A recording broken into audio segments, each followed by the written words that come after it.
आपको बताने वाला हूं दुनिया का पहला वो इंसान जिसने हवा में उड़ान भरी थी, जिसके मॉडल के बाद ये आज हवाई जहाज का आविष्कार हुआ। लेकिन क्रेडिट उस इंसान को नहीं दिया गया।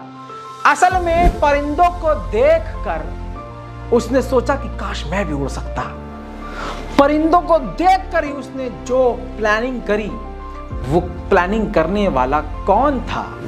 आज जो जहाज बन रहे हैं, चांद पर जा रहे हैं, अब तो सूरज पर जाने की तैयारी हो रही है, इसके पीछे जो असल इंसान था उसका नाम दुनिया ने छुपाया क्योंकि वो मुसलमान था। चलिए इस वीडियो को पूरा देखिएगा और दुनिया के हर मुसलमान तक, कम से कम भारत के मुसलमानों तक इस वीडियो को पहुंचाने में मेरी मदद कीजिएगा और अपने कौम को एक हल्का सा सहारा दीजिएगा, क्योंकि इतनी बड़ी चीज को दफना दिया गया है। खंगाल खंगाल कर कोने कोने से हमारी टीम आपके सामने पूरी इन्वेस्टिगेटिव रिपोर्ट पेश कर रही है और पूरी ऐसी कहानी बताने जा रही है जिससे आप अब हमेशा याद रखेंगे। अब्बास इब्ने फिरनास, ये वो एक ऐसे शख्स थे दोस्तों जिन्होंने हवा में उड़ान भरने वाला दुनिया का पहला व्यक्ति का लक़ब हासिल किया था।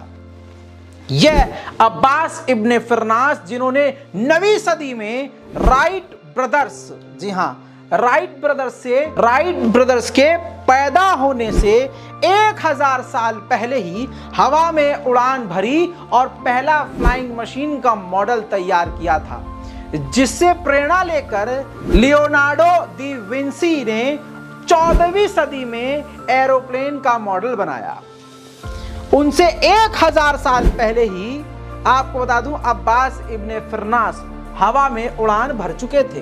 लियोनार्डो द विंसी के बारे में कहा जाता है कि इन्होंने ही जहाज का मॉडल बनाया था। लेकिन आपके सामने ये चंद तस्वीर हैं। मैं आपको बता दूं कि मुस्लिम वैज्ञानिक अब्बास इब्ने फिरनास का जो जन्म है, पैदाइश है 1810 ईस्वी में रोंडा के स्पेन में हुई थी। अब्बास इब्ने फिरनास थे जो इंजीनियर, वैज्ञानिक और रासायनिक और चिकित्सक यानी डॉक्टर भी थे, कवि भी थे, एक्सपर्ट थे। इतिहासकार फिलिप हीती की किताब अरब का इतिहास के अनुसार आसमान में उड़ान भरने का इतिहास में पहला वैज्ञानिक प्रयास अब्बास इब्ने फिरनास ने किया था। अब इसकी कहानी बताता हूं कि है क्या। कहानी यह है कि अब्बास इब्ने फिरनास एक दिन सोए और सोने के बाद उन्होंने ख्वाब देखा कि वो हवा में उड़ रहे हैं। अब वो वैज्ञानिक हैं, वो सुबह उठे, उन्होंने सोचा कि काश मैं अपना ये ख्वाब पूरा कर लूं। उन्होंने परिंदों को देखा, कई दिन तक परिंदों पर रिसर्च किया कि ये उड़ते कैसे हैं। उसके बाद उन्होंने इस टाइप का एक फ्लाइंग मॉडल बनाया, एक विंग्स पर जैसे बनाए, इंसानी पर बनाने की कोशिश करी। उसके बाद इन्होंने कई दिन तैयारी करने के बाद एक ऊंची पहाड़ी से छलांग लगाई। इनकी उम्र लगभग 60 से 65 साल थी। छलांग लगाने के बाद इन्होंने काफी दूर तक उड़ान भी भरी और ये बहुत खुश हुए। इसके बाद इनको हिम्मत मिल गई। फिर इन्होंने और बड़ा और मजबूत अपना वो फ्लाइंग मशीन बनाया, विंग बनाया, और इस बार पूरे स्पेन में ये चर्चा हो गई कि यार एक आदमी अब्बास इब्ने फिरनास हवा में उड़ रहा है, हवा में उड़ने वाला आदमी। इसके बाद वो मस्जिद की ऊंची मीनार पर चढ़े। उनको यकीन था कि वो इस बार जरूर कामयाब होंगे और लंबी उड़ान भरेंगे। नीचे हजारों की तादाद में स्पेन के लोग खड़े हुए थे।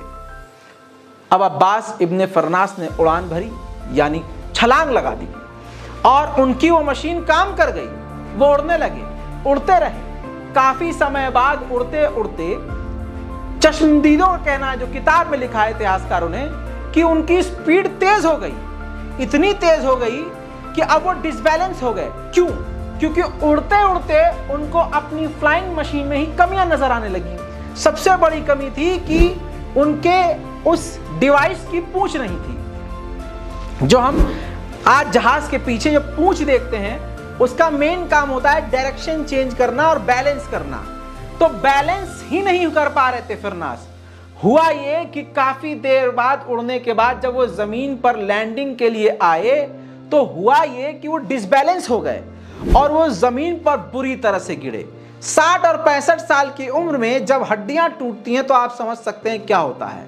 अब्बास इब्ने फिरनास का वो ग्लाइडर पूरी तरह से टूट गया और अब्बास इब्ने फिरनास की हड्डियां, कई जिस्म की हड्डियां टूट गईं। 65 साल की उम्र में कोई व्यक्ति हड्डियों के दर्द को बर्दाश्त नहीं कर सकता। लेकिन दोस्तों, लोग उनके पास आते रहे, वो ठीक से जिंदगी भर ठीक भी नहीं हो पाए, चल भी नहीं पाए खड़े होकर, लेकिन आखिरी दम तक उनके चेहरे पर कामयाबी की मुस्कान थी, क्योंकि उनको पता चल चुका था कि अब दुनिया में वो पहले इंसान हैं जो इस वक्त आसमान में उड़ान भर चुके हैं। मेरे दोस्तों, आपको बता दूं कि उनकी यह छलांग विमान विज्ञान एरोनॉटिक्स में इंसानों की छलांग की पहली छलांग थी। दोस्तों, उनके टूटे हुए ग्लाइडर को दुनिया भर से लोग देखने के लिए आया करते थे। दोस्तों, अब फिरनास के उड़ने की बात पूरे यूरोप में फैल चुकी थी। ये अब्बास इब्ने फिरनास की मोहब्बत और उनके सम्मान में उनके जन्म स्थान जहां उनकी पैदाइश हुई थी, कार्डोबा स्पेन में एक पुल बनाया गया। आज भी वो पुल स्पेन में मौजूद है जिसका नाम है अब्बास इब्ने फिरनास ब्रिज। आज हवाई जहाज के आविष्कारक भले ही राइट ब्रदर्स को कहा जाता है, लेकिन आसमान में उड़ान भरने का इतिहास पहला वैज्ञानिक प्रयास करने वाले के कारण अब्बास इब्ने फिरनास के सम्मान में आपको ये आर्टिकल दिखाता हूं। चांद पर एक बड़े गड्ढे का नाम भी इब्ने फिरनास क्रेटर रखा गया है।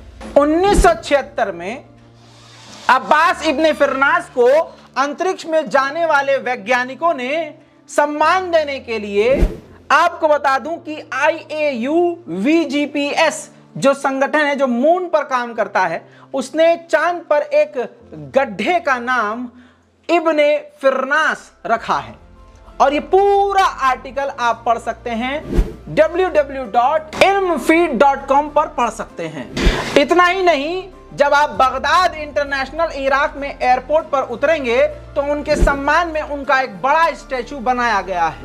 रॉयल्स रॉय को कौन नहीं जानता। रॉयल्स रॉय जैसी एक बड़ी, दुनिया की सबसे बड़ी कंपनी ने अब्बास इब्ने फिरनास के सम्मान में अपने रॉयल्स रॉय के एक एडिशन का नाम भी उन्हीं के नाम पर रखा था। आप समझ रहे हैं, ये हैं अब्बास इब्ने फिरनास जिनको मुसलमानों ने भुला दिया। इसीलिए कहता हूं, जो चीज, जो काम मुसलमानों ने किया है उसको याद रखा जाए। मुझे आपका सहारा चाहिए कि ये जानकारी दुनिया तक पहुंच सके और हिंदुस्तान के तमाम मुसलमानों तक। फख्र कीजिए कि आप मुसलमान हैं और शेयर कीजिए अगर आप मुसलमान हैं। जय हिंद।